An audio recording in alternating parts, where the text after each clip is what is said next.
함께하고 계시는 지금 시각 8시 13분 지나고 있습니다. 최근 문희상 국회의장이 한일 갈등을 풀기 위한 해법으로 한국과 일본 기업이 낸 돈 그리고 또 국민 성금과 위안부 피해자를 위한 화해치유재단의 잔여금을 합쳐서 강제징용 피해자들의 그 문제를 좀 해결해 주자라는 이른바 1+1+알파안을 제시를 했는데요. 하지만 당사자인 강제징용 피해자들을 비롯해서 또 이 관련 여러 단체들 또 피해자들 대부분이 격하게 반발하고 있다고 합니다. 일본군 성노예 문제 해결 활동을 벌이고 있는 정의기억연대에서는 이 백지와 또 철회까지 이야기를 하고요. 성명서까지 발표를 했습니다. 문희상 국회의장의 이 해법안이 왜 논란이 되는지 그 이유를 오늘 짚어보겠습니다. 정의기억연대 윤미향 이사장 연결합니다. 안녕하세요, 이사장님. 네, 안녕하세요. 네, 지금 문희상 국회의장이 이 문제를 지금 해결해 보자라고 안을 냈는데, 근데 먼저 시점에 대한 궁금증부터 있습니다. 이 지금 왜 이 시점에서 문희상 국회의장이 이야기를 하는 거에 대한 의구심이 드는데 그 부분은 어떻게 보세요? 그렇죠. 결국은 일본과의 어떤 그 경제 문제 또 지소미아를 두고 있는 어떤 그런 안보 문제, 그것의 과거 역사 문제를 또 거래 수단으로 삼고 있다라는 것을 이 법이 그대로 드러내고 있는 거죠. 네. 그리고요, 또 이 정부에서 나서면 모르겠는데 왜 국회 수장인 국회의장 문희상 의장이 이야기를 꺼내는가도 좀 의구심이 들거든요. 그 부분은 어떻게 보세요? 그것도 저희들이 알 수 없는 일인데요. 사실은 이 문제를 이야기하고 문제의 실마리를 풀어야 되는 것은 일본 정부잖아요. 네. 혹은 또 일본 국회라든가. 네. 그런데 일본 정부와 일본 국회는 꼼짝 안 하고 있고, 한국 정부는 그 외교의 방향을 아직 못 잡고 있는 상황이고, 네. 일본 국회의장이 나서서 이것을 해결하겠다 정치적으로 하는 이 경위 자체도 맞지 않는, 합당하지 않은, 국회의장은 물론 국회라는 것은 입법을 다루는 기구이긴 하지만 네. 스스로 일본 정부에게 면죄부를 주는 이런 법안을 내려고 하는 이유가 뭐냐? 그것은 저는 모종의 정부 기구와도 협의가 있지 않았는가 하는 의심을 갖지 않을 수가 없는 거죠. 네, 그렇다면 방금 우리 이사장께서도 일본 정부에게 면죄부를 주는 그런 아니다라는 얘기를 하셨는데, 구체적으로 문희상 국회의장이 지금 내놓은 이 안이 갖고 있는 내용을 한번 짚어주세요. 어떤 내용입니까? 말씀드렸듯이 이것은 가해자가 해결해야 될 문제이죠. 네. 무엇보다도 대법원이 일본의 기업에게 강제 동원의 책임을 물어서 배상 판결을 내린 겁니다. 물론 네. 일본 기업만 책임 있는 것이 아니라 일본 정부와 공조한 공범으로 해서 배상 판결을 내렸어요.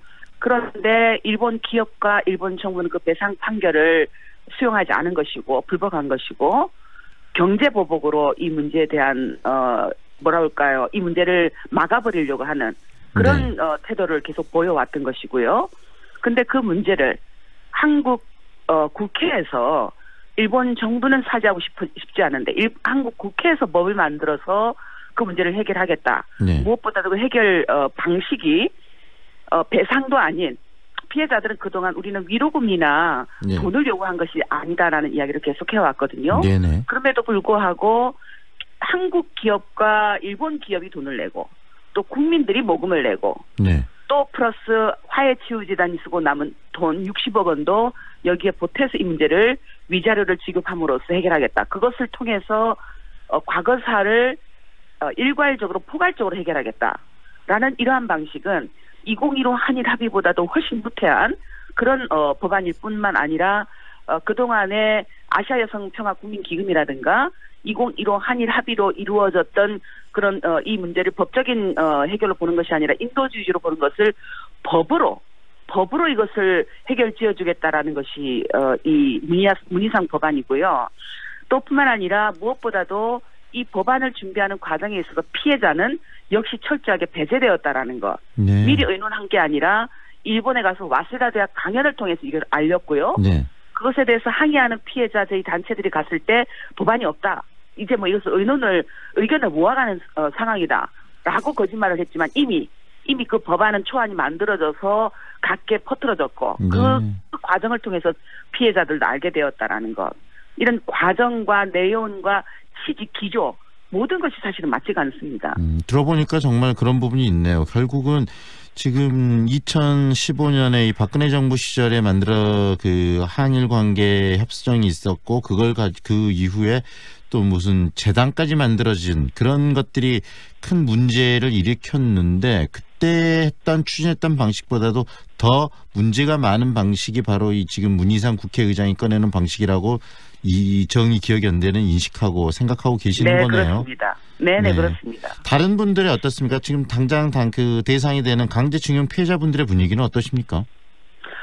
근로정신대 피해자들도 우리는 수재민이 아니다라고 항의를 하고 있고요. 네. 그러니까 즉 우리는 법적 배상을 원하는 것이지 그 위로금을 원했던 것이 아니다라고 하고 있는 것이고 왜 일본 정부가 물어야 될 책임을 일본 기업이 물어야 될 책임을 한국 기업에게 그리고 한국 국민들에게 모금을 해서 이 문제를 해결하려고 하는 것이냐라고 강변을 하고 있죠. 또 뿐만 아니라 그 근로정신 탈문제뿐만 아니라 태평양 피해자 보상 추진 협의회 등 피해자 다수들이 그렇게 항의를 하고 있습니다. 지금 안타깝게도 피해 당사자들이 연로해서 자기 목소리를 내시는 분들이 극히 소수라는 것이 지금 이 문제가 갖고 있는 절박함이기도 한데요.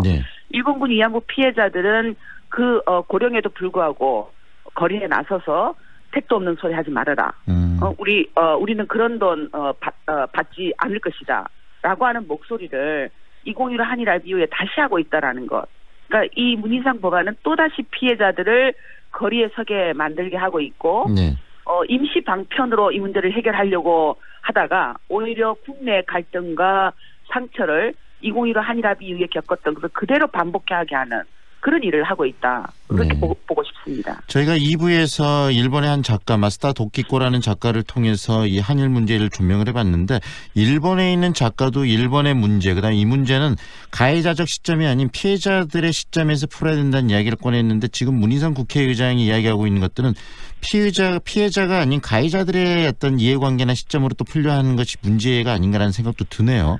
그렇습니다. 2015 한일 합의도 그랬고요. 2015 한일 합의도 일본 정부의 불편함을 제거하기 위해서 체결되었던 것이고 또 이번에 문희상 법안도 결국은 가해자의 그런 어떤 불만, 가해자의 요구를 해결하기 위해서 피해자들에게 너희들은 희생하라. 법적인 책임을 그냥 양보해라. 라는 식으로 만들어진 것이 결국은 이것이다 라고 볼 수밖에 없는 거죠. 다시 한번 정리를 해보면 피해자분들이 원하는 것은 돈이 아니고 일본의 정확한 사죄를 통한 명예회복 이거 아니겠습니까? 네, 그렇습니다. 네. 앞으로 이 부분들이 새로운 또 논란들을 계속 만들어낼 것 같은데요. 이 부분에 대해서 문제를 좀 적극적으로 제기를 하셨죠. 어떤 방식으로 제기를 하셨습니까? 제가 항의 면담을 하기도 하고 기자회견을 하기도 하고요.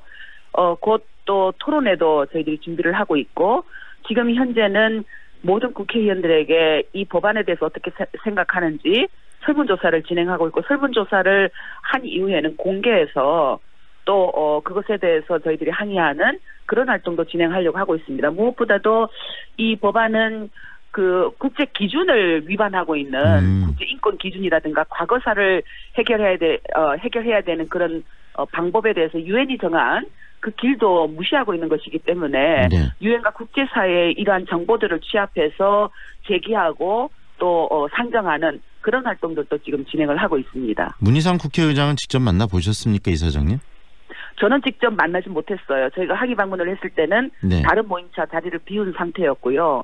그 밑에 수석 보좌관들을 만난 상태였는데 의도는 이렇습니다. 이번 올해가 임시정부 100주년이라는 것, 3.1운동 100주년이라는 것 때문에 우리 국민과 우리 정부도 그 피해자들에게 책임이 있다라는 이야기를 해요.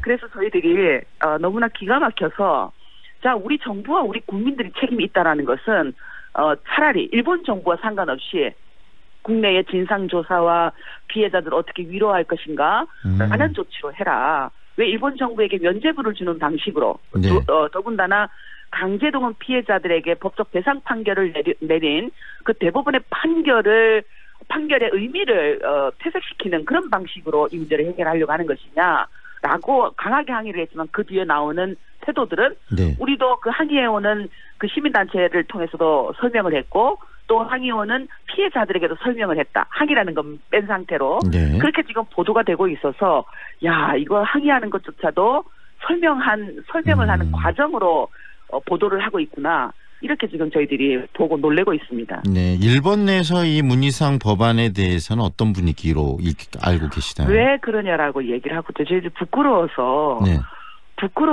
일본에 가서 이야기를 못 하겠어요. 왜 한국은 2015 한일합의 때도 그렇고 왜 이 문제를 이런 방식으로 계속 푸느냐. 일본 정부는 가만히 있는데 네. 왜 한국 정부가 나서서 사죄를 받으려고 하느냐.